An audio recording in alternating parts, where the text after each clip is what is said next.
Bien, bonjour à tous. Alors, la semaine dernière, j'ai terminé le cours en invoquant le paradoxe que vous ressentiez peut-être dans le choix d'intégrer les daimonos, dont je vous parle depuis maintenant 3 semaines, donc d'intégrer ces figures à une réflexion sur la représentation des dieux qui tente de mettre en relation les traditions narratives et les cultes. Puisque, comme je vous l'ai rappelé ou je vous l'ai appris la semaine dernière, un chercheur éminent comme Marcel Detienne, qui a fourni des réflexions extrêmement pertinentes sur cette notion de daimon, considérait, je le cite, que le daimon n'était défini ni par une représentation figurée, ni par un mythe, ni par un rituel. Donc, c'est ainsi que j'avais terminé le cours de la semaine dernière. Cela peut sembler paradoxal que je convoque cette notion dans ma réflexion alors que j'insiste continuellement sur la nécessité, pour comprendre le système auquel nous avons affaire, de combiner à la fois les traditions narratives et les cultes. Si le daimon n'apparaît pas en contexte cultuel, pourquoi l'ai-je convoqué ?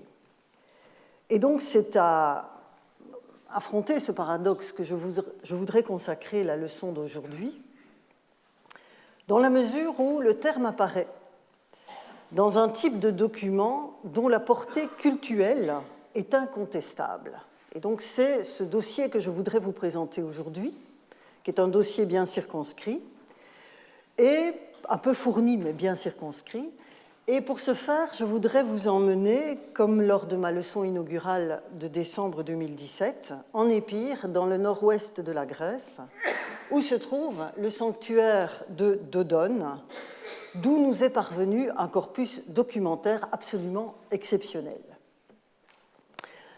Alors, je le rappelle, l'oracle de Dodone fait partie, donc, qui se situe ici en Épire, dans un site où, curieusement, les nuages arrivent toujours d'une manière ou d'une autre quand on le visite. Et donc, l'oracle de Dodone fait partie des oracles les plus célèbres de la période archaïque à la période hellénistique, à l'instar de l'oracle de Delphes, mais pour des raisons légèrement différentes. Toutefois, quand à Delphes, c'est Apollon qui se fait l'écho, qui se fait le porteur de la volonté de son père Zeus, à Dodone, c'est Zeus lui-même auquel s'adressent les consultants de l'oracle. Ou plutôt, on va le voir, il s'adresse à Zeus et à une divinité féminine que les gens du lieu lui ont associée, à savoir Dionée, donc Dionée ou Diona, selon le dialecte auquel on a affaire. Et comme l'écrivait très joliment le regretté Walter Burkert, un des plus grands savants en matière de religion, de connaissance, pour la connaissance de la religion grecque, donc Walter Burkert écrivait qu'avec Zeus et Dionée, nous avions en fait affaire à monsieur et madame Zeus, dans la mesure où le nom de Dionée est formé sur la racine de celui de Zeus, Dios au génitif, donc monsieur et madame Zeus, ce qui est une image assez jolie. Alors, les textes littéraires qui évoquent Dodone privilégient toutefois la figure de Zeus comme maître de l'oracle, mais dès que nous disposons de documents issus de la pratique oraculaire elle-même, et non des documents littéraires qui y font écho, ce sont Zeus Naios, donc Zeus Naios, Zeus Dodonaios, Zeus Naios, c'est une épiclèse topique, et Dionée qui apparaissent dans l'écrasante majorité des demandes mentionnant les destinataires. Donc c'est vraiment le couple auquel s'adressent les consultants de l'oracle, même si les mentions littéraires de cette structure oraculaire favorisent généralement Zeus. Alors, c'est un lieu qui a fait l'objet, enfin, la moisson documentaire du lieu a fait l'objet de publications importantes ces dernières années, dans la mesure où les lamelles oraculaires, dont je vais vous montrer quelques exemples, les lamelles oraculaires qui ont été mises au jour dès les premières fouilles du site au XIXe siècle, la quantité de ces lamelles n'a cessé de s'accroître et leur caractère exploitable a été amélioré par des techniques modernes ces dernières décennies. Et donc, j'épingle ici quelques publications importantes, fondamentales pour notre connaissance de ce corpus. Vous avez tout d'abord le premier véritable corpus qui a été dédié à ces documents, qui a été publié à Genève en 2006, donc sous la plume d'Éric Lhote, qui reste un des maîtres d'œuvre du déchiffrement de ces documents difficiles. Et donc, dans ce corpus, Éric Lhote publiait 167 documents. Esther Edino, dans sa thèse, la publication de sa thèse, a ajouté quelques documents à cet ensemble et en a donné une interprétation. Et puis, alors, ce qui a véritablement constitué un saut qualitatif, enfin, surtout quantitatif, par rapport à ce corpus, c'est la publication par des collègues grecs, dont vous voyez le nom à l'écran, de plus de 4000 documents associés à l'oracle de Dodone. Et donc, quand vous combinez la publication d'Éric Lhote et celle d'Akaris Vokotopoulou et Christidis, on a vraiment là un corpus absolument exceptionnel. Alors, Parker a donné un article très, très important aussi sur le contenu de ces lamelles. Puis, en 2017, ont été publiés les actes d'un colloque qui s'est tenu à Athènes, ou à Yanina, je ne sais plus. Un colloque donc, sur ce corpus, avec de très intéressantes publications. Et alors, j'épingle tout particulièrement un projet en cours, ici vous voyez une partie de la page d'accueil, un projet en cours sur le net qui s'appelle Dodona Online, qui est dirigé par Pierre Boncher de l'Université de Montréal. Et vous retrouvez dans l'équipe Éric Lhote que j'évoquais il y a un instant, qui, dans cet ensemble qui est en voie de constitution sur le net, est en train de livrer progressivement, avec la collaboration de Yann-Mathieu Carbon, un choix d'inscription oraculaire de Dodone, donc une sorte de sous-ensemble de ce projet général. Et je tiens publiquement à remercier Éric Lhote de m'avoir permis ici, pour cette occasion, de produire quelques-unes de ces lectures qui ne sont pas encore disponibles en ligne, mais dont j'ai pu disposer. Parce que ce sont vraiment des documents difficiles. Il faut une compétence de linguiste très, très approfondie. Donc, les consultants. Je reviens à mon corpus une fois que je vous ai soumis la bibliographie. Les consultants peuvent être des cités à titre officiel. C'est une possibilité. Mais finalement, la proportion est assez faible de ces cités à titre officiel. Ce sont surtout des individus qui apparaissent sur les lamelles. Et vous allez le voir par tous les exemples que je vais vous présenter aujourd'hui, les préoccupations dont ces documents témoignent sont touchantes, de familiarité humaine. Il s'agit de la réussite d'une entreprise professionnelle, d'un voyage, d'un mariage, l'espérance d'une descendance, un souci de santé, la préservation de ses biens, du bien-être de sa famille, la pertinence d'un déménagement, voire d'une migration. Donc, un éventail de préoccupations qui nous parlent évidemment encore très directement aujourd'hui. Alors, on ne saisit pas vraiment, loin s'en faut, c'est pour ça que je ne vais pas m'y attarder, la manière concrète dont l'oracle fonctionnait, qui écrivait les questions, qui les recevait, quelle était la procédure mise en place par le personnel de l'oracle pour fournir les réponses, que devenaient les lamelles après usage, puisqu'on voit que certaines d'entre elles ont été remployées sur place. Donc, il y a toute une série de questions qui restent ouvertes et dont on peut espérer que la progression de ce magnifique projet nous permettra de les affronter avec davantage d'éléments en main. Donc, je laisse de côté la question du fonctionnement pour m'attacher véritablement aux documents qui nous sont parvenus. Donc, l'ensemble des lamelles à disposition aujourd'hui, en dépit du caractère très lacunaire d'un grand nombre d'entre elles, parce qu'il y a plus de 4000 documents dans le corpus grec dont vous avez la référence ici, mais certains documents sont extrêmement difficiles à déchiffrer ou sont extrêmement lacunaires. Donc, en dépit de ce caractère lacunaire, on peut repérer dans cet ensemble différents formulaires dans le libellé des questions. Et comme l'a bien souligné Éric Lhote dans sa publication de 2006, on peut dégager deux types de formulaires qu'il a respectivement qualifiés de formulaires en Tini et de formulaires en N, donc formulaire en Tini acquis, formulaire en est si, la question si, et puis vous avez le libellé. Et ce constat de 2006 a été encore renforcé davantage par la publication du corpus de 2013. Donc, formule Antini, donc une évocation d'abord, vous allez voir le contenu de cette invocation, un tel, donc le nom du consultant, ou de la consultante, parce qu'il y a beaucoup de femmes dans cet ensemble, un tel, donc, ou une telle, demande à Zeus, Naios et à Diona, ou Dionée, auquel des dieux ou des héros il pourrait sacrifier et adresser des prières pour agir au mieux avec profit. Donc là, vous avez le formulaire en tini, donc auquel des dieux ou des héros, c'est là qu'est le cœur de la question dans ce formulaire, dans cette formule. Puis la formule en est, un tel demande à Zeus, Naios et Diona s'il est mieux et plus profitable pour lui de faire telle ou telle chose. Donc voilà les formulaires les plus constants, les plus récurrents que l'on trouve dans ce corpus. Et voilà quelques exemples du type de documents concrets auxquels nous avons affaire. Et vous voyez, bon, certains sont extrêmement corrodés parce que les lamelles étaient pliées, et donc certaines ont été retrouvées pliées. Et donc après, il y a un certain nombre de problèmes. Vous voyez que la lecture, évidemment, à l'endroit des plis est extrêmement difficile. Et donc vous avez ici un ensemble de petit échantillon de ce type de document. Alors, quelques formules en « est », donc en « si », peuvent être des mélanges qui paraissent a priori peu efficaces. Voilà deux exemples. Alors, donc ici, c'est la référence au corpus grec et à l'intérieur, la numérotation des lamelles. Donc, vous voyez ici, par exemple, on a, et ça semble complet, « si je sacrifie aux dieux ou aux héros ». Ça semble être, en fait, une erreur de formulation.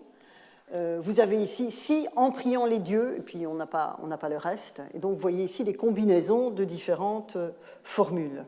Ou encore cette remarquable variation dans la construction verbale de la lamelle, donc ici je vous ai mis la transcription que l'on trouve dans le corpus de 2013, donc je lis la traduction avec vous. Dieu, bonne fortune, Agatharchos demande à Zeus, Naos et à Diona, à propos des maladies qu'il a dans le corps, si, en se tournant vers les dieux, il recouvrera la santé.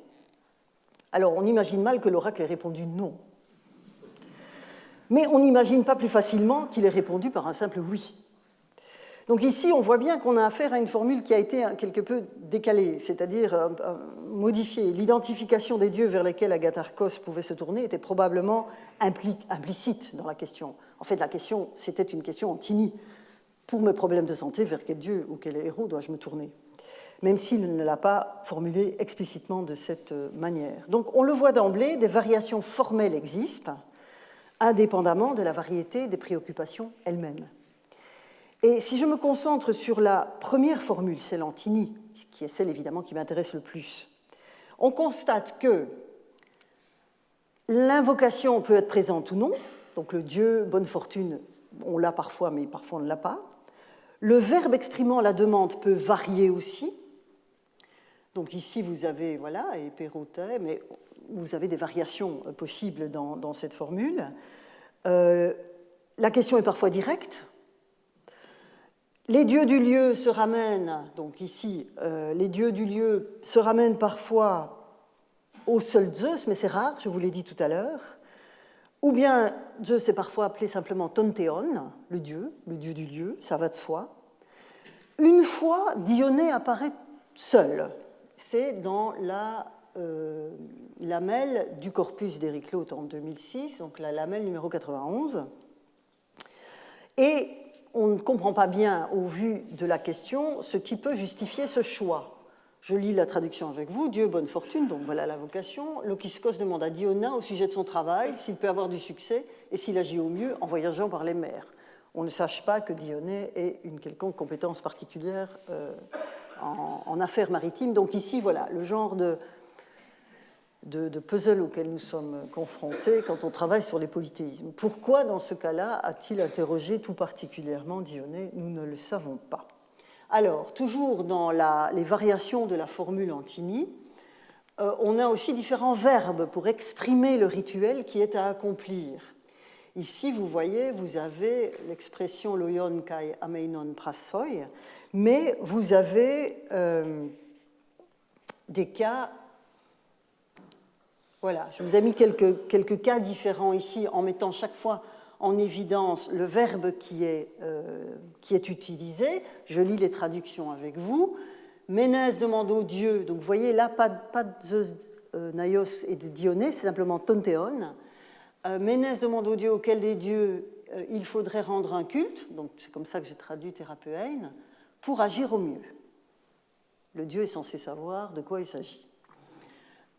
Dieu bonne fortune, Antiochos demande à Zeus et à Diona, là ils sont tous les deux, au sujet de sa santé, de celle de son père, de celle de sa sœur, lequel des dieux ou des héros il pourrait honorer pour que cela soit profitable et bénéfique. Et donc vous voyez ici, vous avez le verbe timan, qui est simplement la référence au fait de rendre hommage.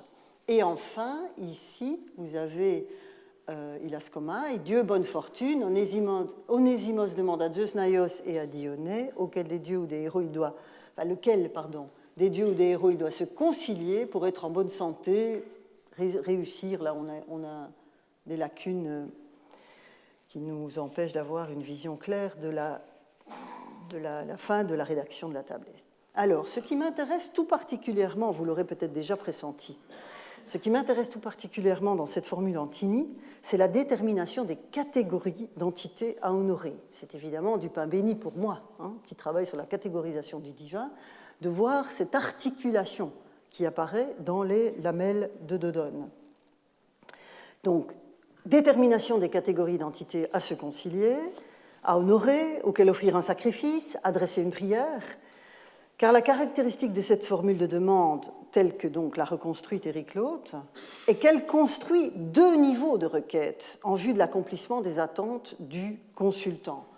Le premier niveau, c'est la consultation de l'oracle, c'est de cela que la lamelle témoigne, l'interrogation de l'oracle dont on espère qu'il identifiera le bon destinataire, et le second niveau, mais alors qui est implicite dans la requête, est la démarche rituelle elle-même qui sera accomplie à l'égard de l'interlocuteur divin ou héroïque qu'aura désigné l'oracle.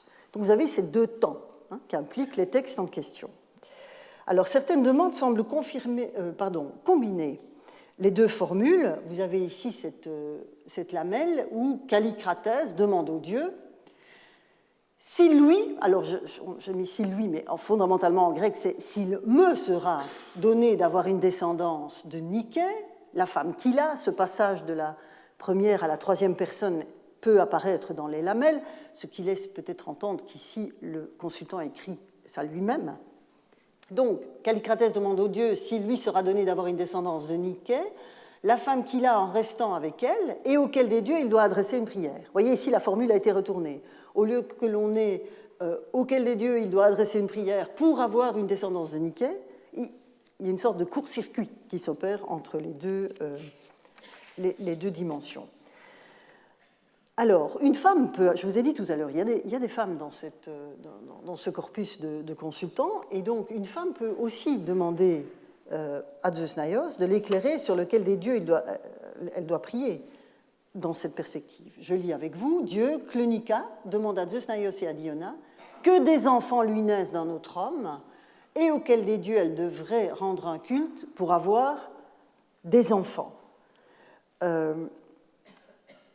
Donc, ici, vous avez là encore une sorte de court-circuit, puisque elle demande au dieu de l'oracle que des enfants lui naissent. Alors, dans notre homme, l'a-t-il quitté? Est-il mort? Nous n'en savons rien. Et auquel des dieux elle devrait rendre un culte pour avoir des enfants. Mais donc, vous voyez ici une femme qui n'est pas définie ni par le nom d'un père ou d'un mari, qui se présente comme telle à l'oracle. Alors, quantitativement parlant, je reviens donc à la question des destinataires, la formule associant les dieux et les héros est moins bien attestée que la formule qui évoque lequel des dieux, comme dans les deux cas qu'on vient de voir. Dans le cas de Callicratès et de Clonica, vous voyez, c'est simplement auquel des dieux, Tina Katheon. Lequel des dieux elle doit honorer.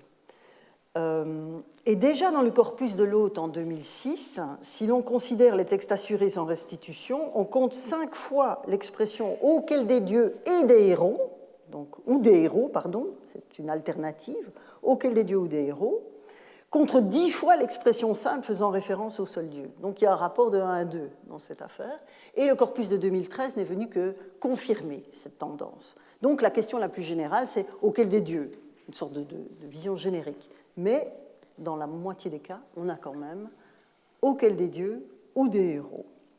Quant à la chronologie des documents, ce qu'on pourrait s'interroger, est-ce qu'il y a un effet de l'histoire sur ce choix de demander à quel dieu ou de présenter une alternative? Mais en fait, la chronologie des documents ne permet pas de dessiner une quelconque évolution dans le choix de l'une ou l'autre expression, puisque les deux expressions sont attestées dès le début de notre documentation, donc dès le début des lamelles. Elles sont toutes deux attestées donc, dès le début, à savoir de la fin du VIe siècle, début Ve, avant notre ère, jusqu'au IIe siècle, quand on finit d'avoir des lamelles à disposition. Ce qu'il faut souligner et qui va me retenir à présent, ce sont les variations qui viennent s'ajouter à cette alternative Dieu, Dieu ou héros. Et la première variation que je vous soumets, évidemment, et qui justifie que je vous parle de tout ça aujourd'hui, c'est la question des daimonos. En effet, cette lamelle ajoute un troisième élément à la simple alternative Dieu ou héros. Je lis avec vous, Dieu bonne fortune, Évandros et sa femme, vous voyez là ils sont deux et la femme est anonyme, demandent à Zeus Naios et à Diona, auquel des dieux ou des héros ou des daimonos, que je ne traduis toujours pas, adresser des prières et sacrifier pour agir au mieux et avec profit, eux-mêmes aussi bien que leur famille, maintenant et pour toujours. Alors, ce texte est connu depuis longtemps, depuis l'édition des fouilles du site de Dodone par Constantin Carapanos en 1878, dans un ouvrage intitulé en français Dodone et ses ruines. Vous m'excuserez, mais j'aurais dû aller visiter l'oracle de Dodone pour savoir que faire pour ma santé. Et donc, ce texte est daté par Ériclote des 3e, 2e siècles. Le document est donc bien ancré dans la période hellénistique. Or, avant cette période, un même type de catégorisation à 3 éléments apparaît chez Platon, dans des contextes qui ont des implications cultuelles normatives. Et alors cette norme, évidemment, elle est très idéale, puisque ce sont les lois de Platon qui nous présentent cette structure à 3 éléments. Et j'avais brièvement évoqué la semaine dernière déjà un passage des lois, souvenez-vous, pour vous montrer à quel point la dichotomie olympien-chtonien était finalement très réductrice au vu de la variété des catégories que nous avons à disposition, par exemple dans les lois de Platon. Mais ici, c'est juste pour vous rappeler qu'on a déjà vu passer ces éléments. Alors, on retrouve évidemment les 3 éléments, mais ce qui m'intéresse surtout, aussi bien dans les lois que dans la République, c'est la mise en schéma presque, enfin en tout cas c'est celle que je vous propose, des théoi, des daimonos et des héroos, voire les héros sont parfois simplement qualifiés d'enfants de Dieu, donc sont les demi-dieux, les héros en tant que fils d'un dieu, d'une divinité, fils d'un ou d'une mortelle.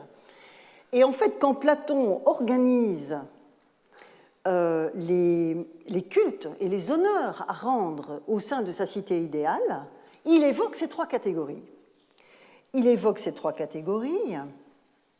Et ici, évidemment, à ce stade, je ne parle absolument pas de la notion de daimon philosophiquement chargée telle qu'on la trouve aussi chez Platon. Ici, je m'en tiens à l'ancrage cultuel qu'il met en place dans la manière dont il pense les honneurs divins au sein de sa cité idéale. Et donc, quand il pense ces honneurs, il juxtapose les dieux, les daimonos, les héros. Et donc vous avez ici, vous voyez, différents exemples qui soutiennent ce point de vue. Alors, avant Platon, un tel cursus honorum, j'ai repris l'expression de l'ouvrage de Timotine, la démonologie platonicienne, qui a été publié en 2012 et dont vous avez la référence complète sur une diapositive antérieure dans le cours, mais je trouvais que l'expression était très heureuse, un cursus honorum entre les dieux, les daimonos et les héros. Donc avant Platon, ce cursus se serait déjà trouvé chez les anciens pythagoriciens, si l'on en croit des témoignages, mais et c'est notamment de ça que De Tienne avait traité dans son ouvrage dont je vous ai longuement parlé la semaine dernière. Donc ce triptyque aurait déjà été présent chez les anciens pythagoriciens avant Platon, mais le problème c'est que la plupart des documents sur lesquels se fonde cette analyse relèvent du néo-pythagorisme, donc bien plus tard, et il est difficile de les projeter sur les époques anciennes. C'est pour ça que je ne convoquerai pas ce point à ce stade, et l'hypothèse de l'antériorité de la structure est de toute façon assez fragile. Donc, pour vous montrer qu'avec Évandros et sa femme, on n'a pas quelque chose qui surgit de nulle part. On a déjà chez Platon, mais bon, c'est Platon, j'en ai parlé la semaine dernière, dans cette cité idéale, on a cette structure en 3 éléments. Et c'est de culte qu'il s'agit. Alors, je reviens à Évandros et sa femme. Alors, si cette lamelle était restée un apax, donc un élément unique, dans la série des consultations, on aurait pu faire l'hypothèse qu'Évandros n'était pas nécessairement le paysan un peu lourdeau que certains voulaient voir en lui, mais bien un consultant éduqué, conscient de cette hiérarchie des êtres élaborés dans des êtres divins, dans des contextes de réflexion philosophique. Pourquoi Évandros ne serait-il pas formé, éduqué à cette hiérarchie ? Alors l'autre volet de l'alternative était de considérer ce qui fut fait, que la structuration en question n'était pas forcément le produit de la seule spéculation intellectuelle. Donc, alternative. Soit ceci est inspiré par la culture d'Évandros, la culture philosophique présumée d'Évandros, ou on considère que non, et que cette lamelle identifie une structuration qui est indépendante de cette réflexion intellectuelle et philosophique. Alors, le caractère unique de cette formulation dans le corpus des questions posées à Dodone ne permettait pas d'aller plus loin. Tant qu'on n'avait que cette lamelle à 3 éléments, c'était difficile de trancher l'alternative. Alors, la poursuite de cette investigation dans le cadre de l'oracle a été ouverte par la manne des lamelles, publiée en 2013 par les collègues grecs. Et je voudrais vraiment saluer cette publication qui ouvre des perspectives tout à fait remarquables. En effet, donc, il s'est avéré que 2 autres lamelles, dans ce vaste corpus de plus de 4000 éléments, faisaient apparaître les daimonos dans une question formulée en tini, pour reprendre l'expression d'Éric Claude. Alors, voilà une des nouvelles lamelles qui présente cette structure. Je lis avec vous. Dieu, donc voilà la vocation, Dieu, Damainetos à propos de Proxénos. Donc là, on n'a qu'une partie de la formule. Là, vous voyez, on n'a pas le verbe de la question, on n'a pas le destinataire de la question. Dieu, Damainetos, à propos de Proxénos, comment il réchappera de Mélitéia et auquel des dieux ou des daimonos adresser des prières pour qu'il en réchappe rapidement et qu'il apporte un présent aux dieux. Donc vous voyez, c'est quelque chose d'assez spécifique. Là, on sort un peu de la formule. Elle est adaptée. Alors, donc il s'agit, vous l'aurez remarqué, d'une consultation par procuration. Un certain Proxénos, qu'on ne connaît absolument pas, est retenu en Thessalie, dans cet endroit, pour une raison indéterminée, rien n'en est dit, mais suffisamment contraignante et urgente pour qu'il requiert une aide suprahumaine, afin d'en réchapper rapidement. Et cette fois, vous remarquerez que l'alternative s'opère entre l'un des dieux et l'un des daimonos, destinataires des prières, sans référence au héros. C'est également le cas sur cette lamelle, elle aussi ajoutée au corpus par la publication de 2013. Et là, on a donc une question en tini, mais qui est une question directe. et auquel des dieux, alors est-ce que ça fait suite à une autre demande? On n'en sait rien, mais on a un Kai là qui commence la question, et auquel des dieux ou des daimones sacrifiés pour agir au mieux et avec profit. Donc nous avons toujours affaire à la formule antini et à l'alternative d'une prière ou d'un sacrifice adressé à un dieu ou à un daimon. Une autre lamelle, toujours donc dans ce nouveau corpus de 2013, pourrait avoir mentionné une alternative entre daimonos et héros, mais vous voyez qu'elle est beaucoup plus lacunaire. C'est pour ça que je vous ai mis le dessin qui lui est attaché. Alors, la restitution me semble assez probable, et j'étais très heureuse qu'Éric Claude me la confirme, en bon connaisseur de ce corpus. Et donc, je lis la traduction avec vous, qui est celle d'Éric Claude, mais que j'ai modifiée à la dernière ligne.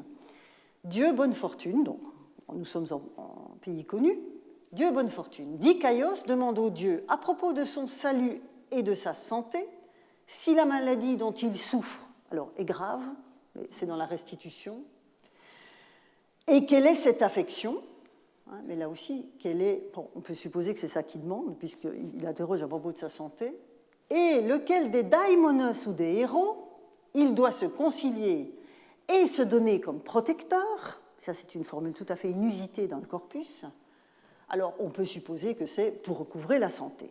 Bon. Donc vous voyez 3 lamelles qui viennent s'ajouter à celle des Vandross et nous permettent d'être un peu plus sûrs de nous dans l'interprétation de cette formule. Et donc ce petit corpus appelle 2 remarques. La première touche à l'hypothèse que je vous ai présentée d'une influence philosophique de la catégorisation à 3 composantes, Dieu, daimonos, héros, dans la lamelle des Vandross. Les 2, voire les 3 nouvelles lamelles semblent l'exclure, puisqu'on n'a pas de catégorisation à 3 éléments, mais bien à 2 éléments avec le daimon. Deux fois en alternance avec les dieux, une fois ici avec les héros. La seconde remarque concerne le statut du terme daimon dans ces différents documents que je viens de vous mettre sous les yeux. Donc Evandros et les 3 nouvelles lamelles. C'est bien comme destinataire potentiel d'un acte rituel que l'un des daimonos est mentionné au même titre que l'un des dieux ou des héros. Et donc vous voyez que j'affronte ainsi, grâce à ce corpus de Dodon, je peux répondre à cette impression de paradoxe, cette impression paradoxale que j'évoquais en terminant le cours la semaine dernière. Ici, nous avons des cas d'une pratique. Alors, elle est en devenir, puisqu'on interroge l'oracle pour savoir à qui l'on doit sacrifier, à qui l'on doit adresser une prière, etc. Mais néanmoins, l'horizon d'attente, il est bien rituel. Alors, nous avons donc un corpus, au vu de toutes les lamelles qui nous ont été conservées, même si beaucoup ne sont pas lisibles dans leur entièreté. Nous avons donc 4 lamelles avec les daimonos qui apparaissent. On peut supposer, je vous dis juste ça pour être complète dans mon parcours, dans la documentation, on peut supposer que, vu le nombre de cas où la catégorie d'être associé au dieu est perdue dans une lacune, on peut supposer que d'autres daimons se cachent peut-être encore dans notre documentation sans que nous ne soyons plus en mesure de les identifier. Je vous montre un exemple. Vous voyez ici, sur cette lamelle, donc la 2282A du corpus grec, la restitution ici a été faite, donc vous voyez qu'après Théo, il n'y a plus rien sur la lamelle, enfin la lamelle est abîmée, et donc vous avez ici, les éditeurs ont ajouté héroon. Vous voyez que dans la traduction, moi, je n'ai rien mis, parce que fondamentalement, les lamelles que nous avons désormais à disposition ne permettent pas d'exclure que nous aurions là des daimonos. Et il y a quand même pas mal de lamelles où la lacune est au mauvais endroit, comme ici. Donc, on ne peut pas exclure qu'on ait eu davantage encore de présence des daimonos dans ce corpus. Quoi qu'il en soit de ce dernier point, les lamelles de Dodon ouvrent des perspectives que d'autres documents ne permettaient que d'entrevoir jusqu'ici. Par exemple, un décret, alors je vous ai remis qu'une ligne, un décret de Pharos, dans un îlot dans l'actuelle Croatie, reprenait une partie de questions posées à l'oracle de Delphes dans la deuxième moitié du IIe siècle, et vous voyez, on avait l'expression en tini. Tini théon et théa tuon. Auquel des dieux, à quelle déesse sacrifier. Donc, les démarches du type de celles qui ont été effectuées pendant des siècles auprès de Zeus et de Dionée en leur sanctuaire oraculaire se situent en amont des milliers de dédicaces qui ont été mises au jour dans le monde grec et qui fournissent les étapes ultérieures, celles où on accomplit un sacrifice, celles où on présente une prière, une demande, une requête. Au sens large, évidemment, entendez-moi bien, je ne suis pas en train de vous dire que toutes les dédicaces que nous avons retrouvées dans les fouilles archéologiques ont été précédées d'une demande oraculaire. Hein. Ce n'est pas du tout ça que je veux dire. Simplement, les consultations de Dodone avec ce genre de questions ont pu aboutir à un moment ou à un autre à une dédicace d'action de grâce de la part des consultants. Et nous savons désormais, je viens de vous le montrer, qu'une entité parmi le groupe générique des daimonos est susceptible d'être convoquée au moment d'explorer le champ des possibles à côté des dieux et des héros. Parce que c'est ça, évidemment, qui est absolument fantastique dans ce corpus, aride, mais tellement précieux, c'est que nous avons toute la potentialité du polythéisme qui s'y déploie, et toute l'angoisse aussi des consultants, dans cette masse d'interlocuteurs potentiels qui puissent choisir pour être efficaces. Et dans cette masse d'interlocuteurs potentiels, on voit arriver les daimonos. Alors, revenons donc aux lamelles portant le formulaire Antini. Je l'ai dit tout à l'heure, c'est la formule « lequel des dieux » qui se taille la plus large part. Et on vient de voir qu'à cette catégorie, on pouvait s'ajouter les héros et les daimonos. Mais je voudrais, comme je suis à Dodone et que je n'y serai qu'aujourd'hui, et que ce corpus est relativement récemment venu à la connaissance des chercheurs, je voudrais m'attarder encore un peu sur des éléments d'information que nous trouvons dans ce remarquable ensemble. En effet, le corpus de 2013 a révélé que les consultants avaient fait la preuve d'une créativité intéressante dans l'évocation des catégories de destinataires de leur dévotion, avec diverses formules qui dépassent Dieu ou démon, ou Dieu tout seul, même Dieu, daimonos, héros. Et je voudrais jeter un œil avec vous sur cette créativité qui est au cœur même du fonctionnement du polythéisme grec que j'essaie d'élucider en votre compagnie. Alors, un premier cas de modification de la formule standard, mais qui n'a de standard que le nom. Le premier cas de modification que je veux vous soumettre est attesté donc par une lamelle datée de la deuxième moitié du Ve siècle par Éric Claude. Et quand j'indique un nom, enfin le nom d'Éric Claude ou d'autres pour la datation, c'est que ça ne correspond pas à ce qui est donné dans le corpus de 2013. Et donc vous voyez ici une lamelle dont vous avez la reproduction, enfin, le dessin. Dieu Fortune, donc là on a l'invocation. Euclès, à propos de la santé et du salut pour lui-même, sa famille et ses biens, est venu demander à l'oracle, vous voyez, variation dans la formule Antini, auquel des dieux et des héros, là vous avez un caille que j'ai mis en évidence dans la traduction. Il faut sacrifier et adresser des prières pour agir avec profit. Alors il est difficile évidemment d'affirmer que cette légère modification de la formule Antini a été sciemment conçue par le consultant.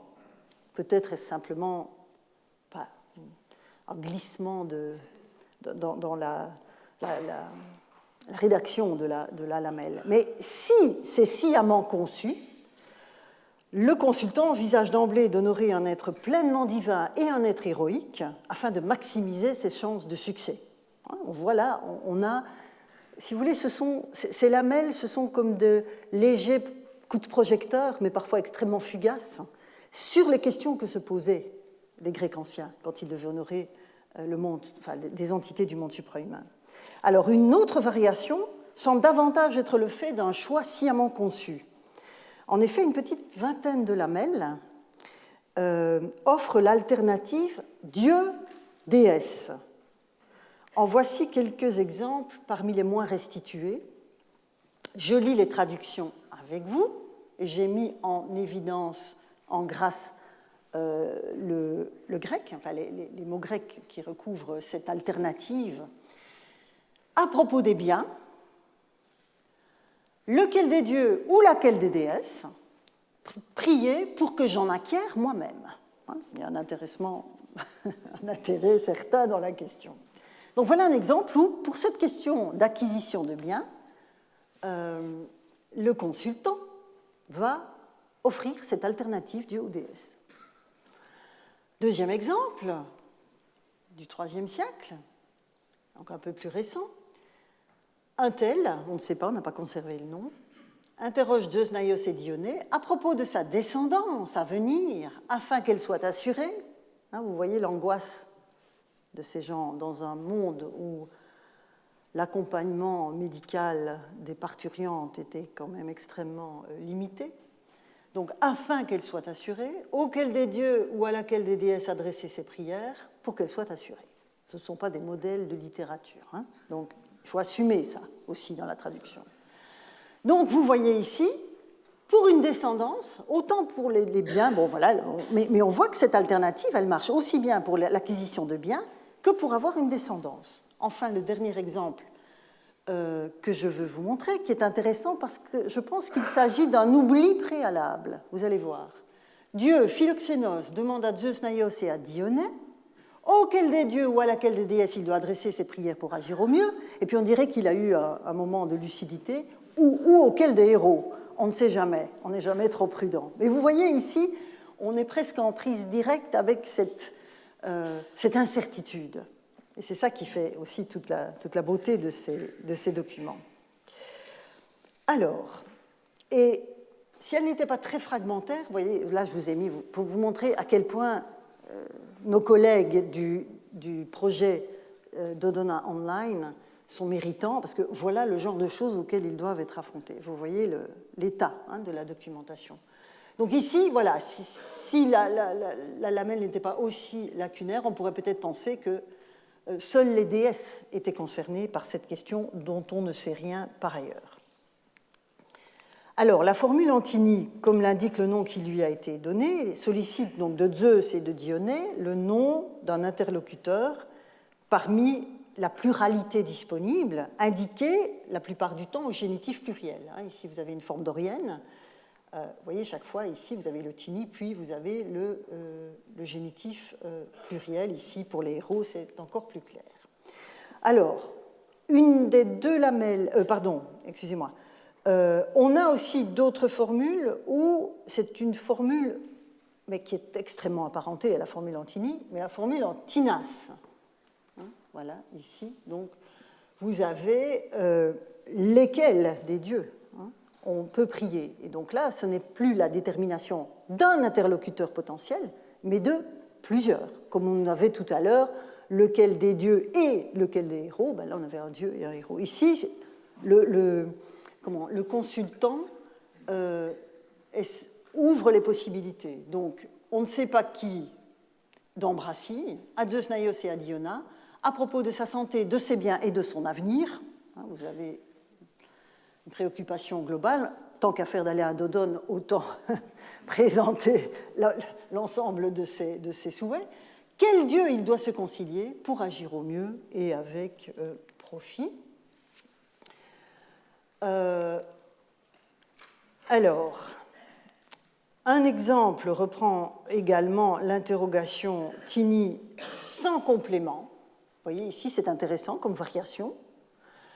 Dieu Fortune, Philistos, demande à qui il doit sacrifier pour agir au mieux avec profit. Et le dieu doit se débrouiller pour lui répondre de façon pertinente. Alors, dans quelques exemples, le consultant soumet un choix déjà effectué, qu'il veut valider, dont il veut s'assurer la pertinence. C'est peut-être le cas de cette question posée par plusieurs consultants. Vous voyez ici, on a un participe pluriel. Donc, plusieurs consultants assument la question, mais malheureusement, elle est extrêmement lacunaire.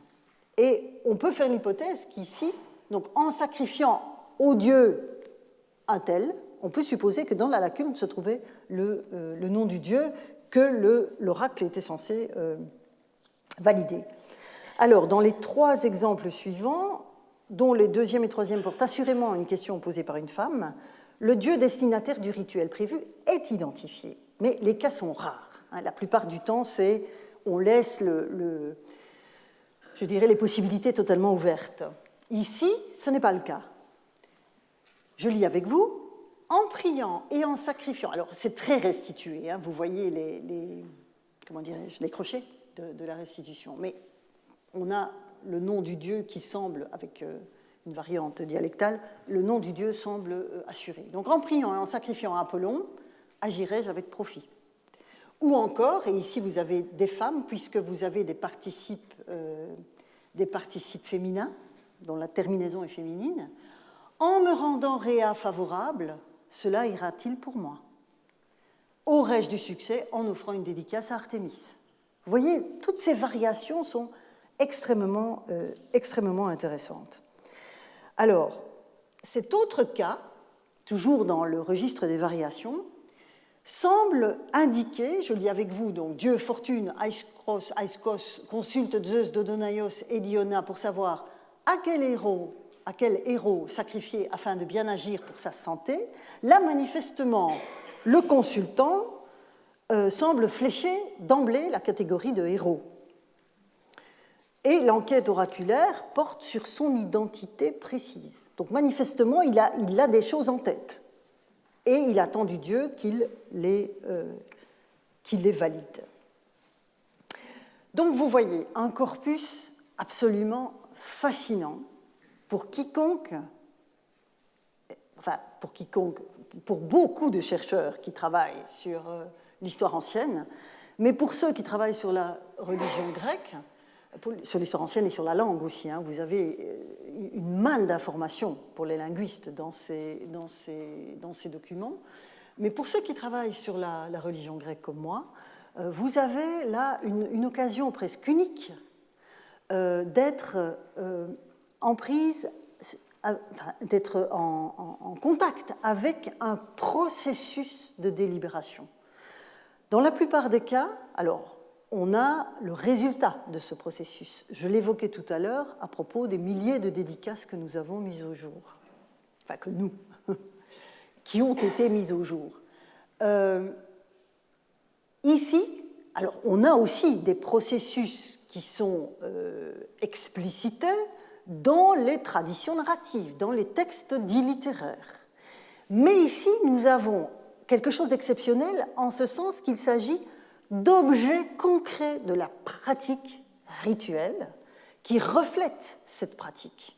Et c'est en cela que c'est évidemment exceptionnel et que on voit se faire jour là toute une série de questionnements, d'hésitations de la part des Grecs. Alors, si j'ai pris le temps de passer en revue ces différents cas où la créativité des consultants s'est déployée, même très modestement, c'est pour nous permettre, j'en arrive maintenant véritablement à l'intérêt de tout cela pour mon sujet, c'est pour nous permettre de prendre la mesure, autant que faire se peut, des quelques occurrences du terme de daimon dans cet ensemble. Et donc, pour récapituler, dans le cadre de nos intérêts de ce cours, récapituler les acquis de ce parcours et de cette analyse, je voudrais vous soumettre plusieurs remarques. Alors, dans le libellé des questions à l'oracle, qui concerne le choix donc, d'un interlocuteur suprahumain, la formule standard mais non contraignante, et quand je dis standard, c'est parce qu'elle est quantitativement la mieux attestée, est celle qui présente l'expression tini theon, auquel des dieux. Tini theon, je vais récapituler les différentes formules. Alors, les variations de cette formule standard que nous avons repérées ne sont pas toutes à mettre sur le même pied. Donc l'alternative que vous voyez ici sur la dia, tiniteon he heroon, est une variation dont le nombre élevé d'occurrences atteste qu'elle flirte en quelque sorte avec la formule, le statut de formule reçue. Tiniteon est assurément ce qui est le mieux attesté, mais la formule, l'alternative est elle aussi bien attestée.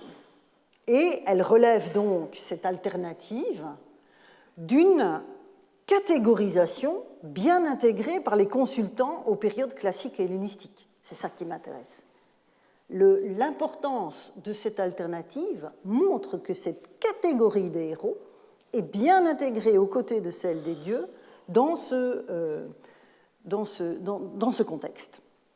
Alors, l'alternative tiniteon et théan, auquel des dieux ou à laquelle des déesses, alors elle est envisageable qu'en dialecte dorien, puisque seul ce dialecte permet de distinguer le masculin et le féminin au génitif pluriel. Et cette expression double est une déclinaison marginale du tiniteon, à laquelle, on l'a vu, avec l'oubli de Philoxénos, vient s'ajouter, dans ce cas-ci, les héros, viennent s'ajouter les héros, donc une sorte d'oubli rattrapé en dernière minute. Mais aucun thème saillant dans les requêtes ne permet de comprendre pourquoi tel consultant a choisi d'associer les déesses aux dieux dans l'hypothèse soumise à Zeus Naios et à Dionée. Donc ça, je dirais qu'on n'a pas d'éléments. Il n'y a pas de récurrence, de constante d'éléments qui seraient perceptibles pour comprendre pourquoi dans certains cas on a les dieux tout seuls, pourquoi dans certains cas on a les dieux et les héros, pourquoi on a les dieux et les déesses. La variation peut attester du tinas théon, quel dieu au pluriel, ou l'expression qui est une fois attestée tois théos epitrépon, on l'a vu en se tournant vers quel dieu, vers les dieux, ouvre l'hypothèse donc d'honorer plus d'un dieu pour affronter le ou les problèmes incriminés, mais là encore, aucun trait saillant de ces informations, de ces documents, ne permet de dépasser le constat que ces consultants-là ont fait preuve peut-être d'une plus grande prudence en contexte polythéiste, en incitant l'oracle à ne pas se limiter à un seul nom. Alors, si la catégorie des dieux semble être en mesure d'englober toutes sortes d'interlocuteurs suprahumains, quelques cas montrent, je vous les ai mis sous les yeux, qu'un héros était peut-être déjà en vue, voilà l'expression que je vous remets sous les yeux, dans la manière dont le consultant a libellé sa question, puisqu'il s'est limité à cette catégorie-là. Le tiniteo se rapporte évidemment plutôt à cette formule-là. Donc, sur cet arrière-plan, que nous apprennent les documents où apparaissent les daimonos. Alors, le cas d'Evandros reste assurément exceptionnel, en ce qu'il est finalement le seul à structurer le champ des possibles en trois catégories distinctes, les dieux, les héros, les daimonos. Le cas de Damainetos, portant donc la requête d'un certain Proxénos, et celui, non, je ne l'ai pas mis, d'un consultant anonyme, c'était l'autre lamelle que je vous ai montré, s'inscrivent, donc ces deux cas s'inscrivent dans une structuration à deux termes, comme celle qui rassemble les dieux et les héros, ou les dieux et les déesses. On fera l'hypothèse que dans ces deux textes, donc celui-ci et l'autre que je vous ai montré tout à l'heure, la catégorie de daimon est venue se substituer à celle de héros. Ça ressemble à ça. Et il faudra comprendre pourquoi. Pour le moment, je constate ce fait. Voilà une possibilité qui s'offre à nous dans l'analyse de ces documents. Donc, quoi qu'il en soit de cette dernière question, que je laisse ouverte pour l'instant, parce que c'est l'enquête globale qui nous permettra de la reposer le moment venu, ces textes, et c'est ça évidemment qui m'intéresse de souligner aujourd'hui, ces textes attestent que la notion de daimon n'est pas indépendante de toute épaisseur cultuelle, du moins dans l'intention de celui qui souhaitait clarifier auprès de l'oracle de Dodone les termes de son commerce avec le monde suprahumain. puisque nous avons affaire à des intentions dans le cas de ces documents. Cela signifie que, dans l'étape exploratoire et expérimentale qui consiste à identifier pour les Grecs un interlocuteur suprahumain, la notion de daimon peut parfaitement être mobilisée, elle peut être convoquée à côté de celle de théos ou de héros par un acteur rituel aux périodes classiques et hellénistiques. Dès lors, et j'en arrive à ma conclusion d'aujourd'hui, l'absence du daimon comme destinataire cultuel que Marcel Detienne avait vigoureusement souligné en faisant un argument fort, souvenez-vous de la leçon de la semaine dernière, en faisant un argument fort pour faire du daimon ce qu'il appelait un signifiant flottant, cette affirmation, donc cette absence du daimon, doit être à tout le moins nuancée par les données que nous avons ici sous les yeux, puisque la notion est susceptible d'être activée au moment de la conception d'une question oraculaire qui évoque une démarche cultuelle à poser. Évidemment, il nous faudra comprendre, dans les semaines qui viennent, pourquoi les phases d'actualisation, de concrétisation des démarches en question ne mobilisent pas la notion comme telle dans la documentation. Parce que là, Detienne a raison. C'est-à-dire que quand vous regardez ces milliers de dédicaces que j'évoquais tout à l'heure, hormis dans certaines dédicaces métriques qui renvoient à de la poésie, on n'a pas la notion de daimon comme telle. Il faudra donc comprendre pourquoi cette notion comme telle n'apparaît pas dans nos documents, alors que dans les intentions de ceux qui se préparent à honorer une entité suprahumaine, cette notion est susceptible d'arriver. Pas très souvent, je vous l'accorde, au vu de l'ampleur du corpus que j'ai évoqué et les quelques éléments que je viens de vous soumettre, mais elles sont là. Ces occurrences sont là. Et donc, il faudra comprendre pourquoi ces phases d'actualisation ne mobilisent pas la notion comme telle dans la documentation qui parle des cultes effectivement, des actes de culte effectivement posés, que ce soit à l'échelle des collectivités ou des particuliers. Et dès la semaine prochaine, nous allons reprendre le fil de l'investigation en partant des textes littéraires et nous commencerons, comme de juste, par Homère. Je vous donne donc rendez-vous dans une semaine.